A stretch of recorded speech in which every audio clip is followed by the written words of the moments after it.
আমি সে কখন থেকে ছোটদাকে শুধুচ্ছি তার কেমন মেয়ে পছন্দ, আর কিছুতেই বলছে না।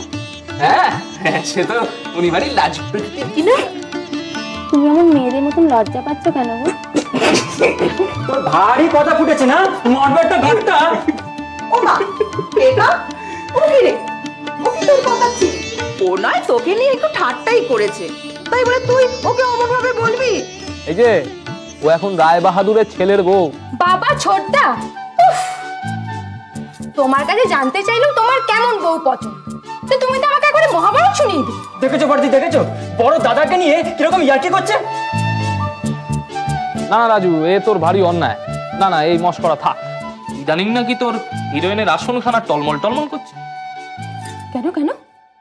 আর বলিস না, ওদের থিয়েটারের দলে কোত্থেকে একটা হিরোইন আমদানি করে, একটা জলজ্যান্ত মেয়ে ছেলে। হ্যাঁ, অবশ্যই আমার কথা বিশ্বাস না হলে এই ছেলেকে জিজ্ঞেস করে আসতে পারো। তুই কি থামবি?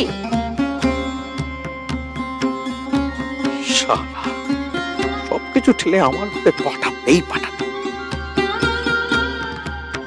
আরে বেবা, তোরও তো শুনেছি অনেক মেয়ে ছেলে মক্কেল টক্কেল আছে, তা তাদের সঙ্গে তুই আবার ডুবে ডুবে জল টল খাচ্ছিস না তো? না পেকাকে বলে আবার নিজের রাস্তা পরিষ্কার করছিস না তো? বাবা, ও বাবা, মা কবে ছাড়া পাবে? তোর মাকে আবার কে ধরে রেখেছে রে?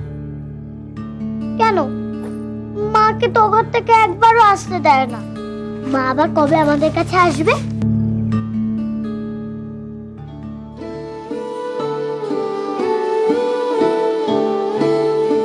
আসবে, আর কটা দিন পরেই চলে আসবে। আরে শুভ, নিচে সব হই হই করছে, তুই এখানে বসে কি করছিস? এসো এসো মা, এসো। ওই মামলার কাগজপত্রগুলো একটু দেখে শুনে রাখছিলাম। আরে তুই এসব নিয়ে বসেছিস? বেবাটা কোথায়? সেই কুলাঙ্গারটা কি করছে? হ্যাঁ, তারই তো এসব দেখার কথা। হ্যাঁ সে তো দেখবেই, কিন্তু আমাকেও তো থাকতে হবে মা। আরে শুভ, এই যে আদালতে গেলি, বেবার খুব খাতির দেখলি না? মানে লোকে বেশ মান্যিগণ্যি করে না রে?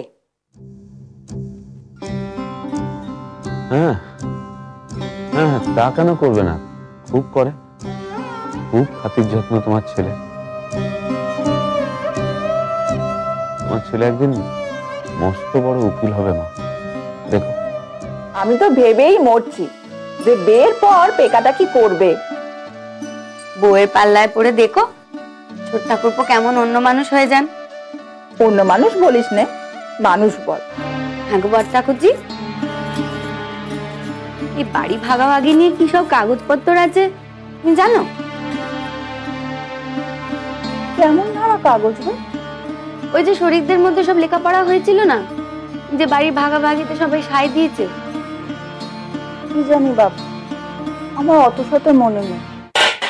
তুমি এই থালাকানা ওনাদের সামনে গিয়ে রাখো, দেখবে পলক পড়তে না পড়তে খালি করবে।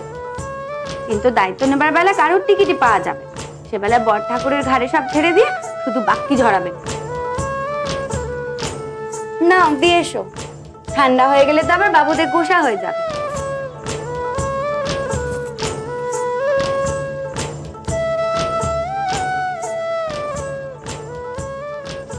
কখন থেকে রান্নাঘরে ঢুকে বসে আছে, মানুষ সেনার জন্য যেন রান্না হচ্ছে। আশ্চর্য, শরীর খানার কিছু থাকবে, এদেরও বলি আর গোষ্ঠী শুদ্ধ এসে জুটেছে। কেন রে, নিজেদের ঘর সংসার নেই নাকি? হ্যাঁ